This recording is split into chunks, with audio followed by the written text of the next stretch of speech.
Why did President Trump just declare he'll let Netanyahu attack Iran's ballistic missiles and act fast on nuclear issues, while claiming he's not seeking regime change? On December 29, 2025, during a Mar-a-Lago press conference with Israeli Prime Minister Netanyahu, Trump made a stunning declaration. If they continue with the missiles, yes, the nuclear, fast. One will be, yes, absolutely. The other is, we'll do it immediately. Trump clarified, I'm not talking about overthrowing the Iranian government. This comes as Netanyahu presented evidence that Iran is rebuilding its ballistic missile program after Israel destroyed less than 3% of launchers in June.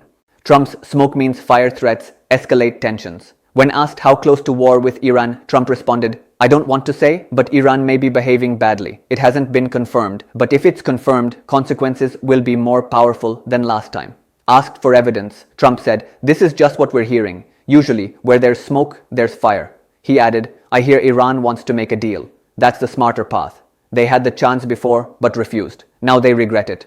Netanyahu's evidence presentation precedes strike request. Netanyahu showed Trump satellite imagery of Iran's missile production facilities, claiming Tehran could produce 3,000 ballistic missiles annually. Netanyahu requested a green light for new strikes on Iran during the Mar-a-Lago meeting. Trump's statements suggest he's inclined to grant it. Iran issues immediate warning of harsh response. Ali Shamkhani, advisor to Supreme Leader Khamenei, posted on X, under Iran's defense doctrine, responses are set before threats materialize. Iran's missile capability is not containable. Any aggression will face an immediate harsh response beyond planners' imagination. The 12-day June war killed hundreds of Iranian civilians and destroyed nuclear facilities. But Iran's deputy chief of armed forces admitted less than 3% of missile platforms were destroyed. This escalates the risk of regional war.